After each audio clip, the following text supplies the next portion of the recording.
Right now on your fast track to the 7, WNBA star Brittany Griner back home now in Texas after being released from Russian captivity.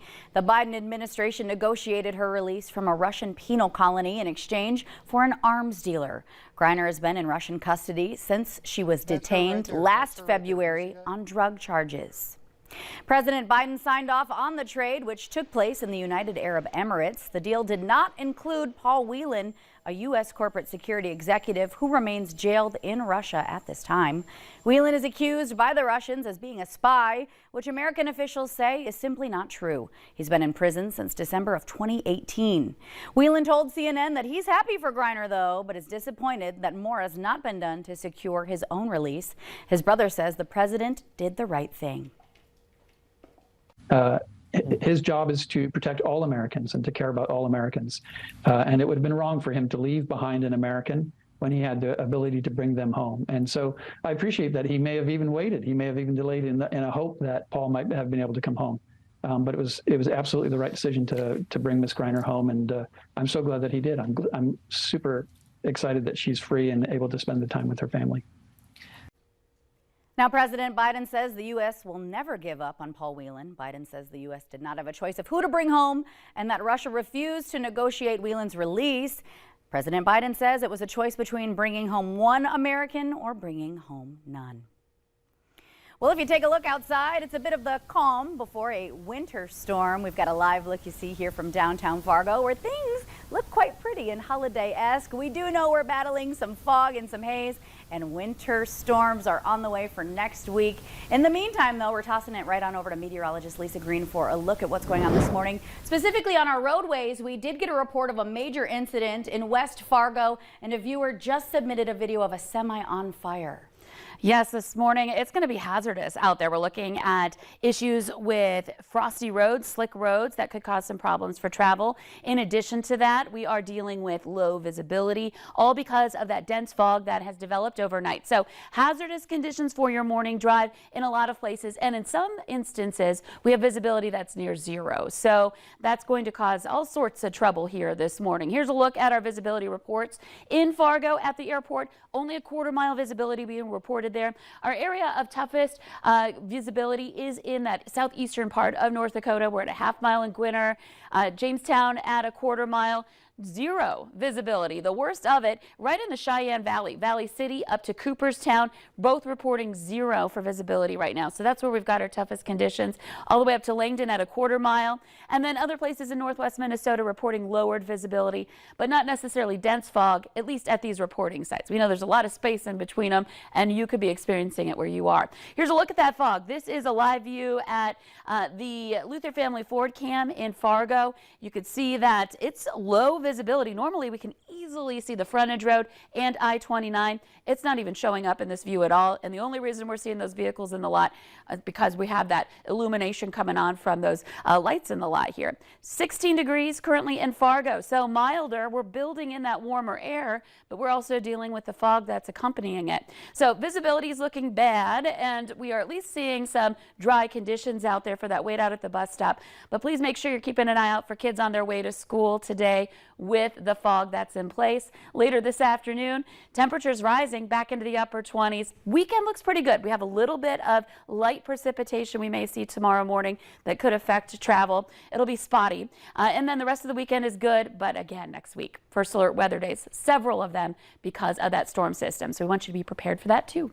All right, a warmer day, but of course, visibility an issue if you're getting ready to head out the door. So please be mindful of that. Thank you for the update, Lisa.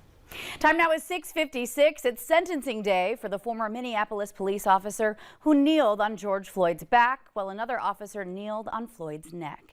J. Alexander King expected to be sentenced to 3.5 years in prison on a state count of aiding and abetting second-degree manslaughter. Floyd died on May 25th, 2020 after former officer Derek Chauvin kneeled on his neck for 9.5 minutes as he repeatedly said he couldn't breathe and eventually went limp. The killing was recorded on a video by a bystander and sparked worldwide protests as part of a broader reckoning over racial injustice.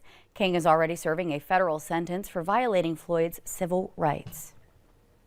Authorities in Beltrami County say a jail inmate now on life support after he was found unresponsive in his county jail cell. Staff members discovered the inmate around noon. It was on Wednesday. The sheriff says it was a suicide attempt. The inmate was transported to a Fargo hospital for further treatment. There are reports that a Beltrami County employee who is charged with theft from the county has now passed away. A state audit alleges Ronald Pula made nearly $150,000 in unauthorized purchases with county funds. No word on the cause of death, and also no word on if that suicide attempt at the Beltrami County Jail Wednesday was in fact Pula.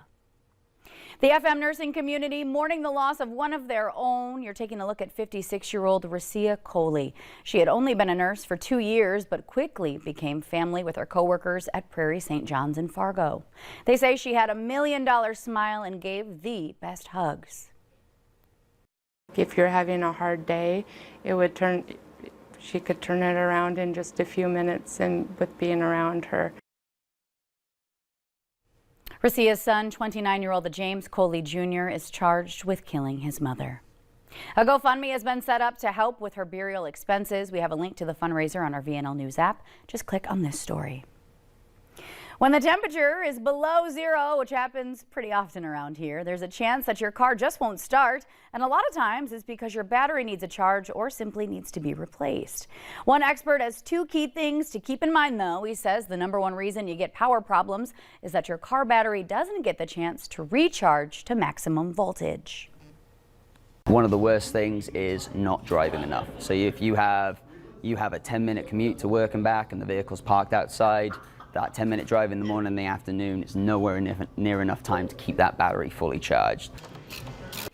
Another thing he says you should do is make sure your gas tank is at least 3/4 full, because the sooner the gas gets to your engine, the sooner it starts, and the less strain you then put on your battery.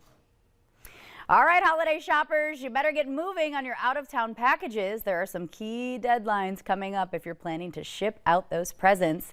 For the Postal Service, December 17th is the deadline for first class, the 19th for priority mail, and the 23rd for priority express. FedEx's deadlines are December 14th for ground and freight priority and the 20th for Express Saver. And for UPS, December 20th for 3-day select, the 21st for second day air, and the 22nd for next day air. Of course, though, every single one of them suggests shipping as early as possible. So this is your Friday reminder, especially since we have a nice weekend. We're feeling that warm up as we step outside, but of course, visibility, we're dealing with issues there as you head out onto the roadways. Also, today's the day to help with the United Way. They're holding an online fundraiser to help prevent homelessness for kids and families, and donations will even be matched. Sponsors will match all gifts up to $50,000. So if you can help, head on over to that website, liveunitedgiveunitedday.org. Wow, what a Friday, everybody. Take care, stay safe, and enjoy that warm up this weekend.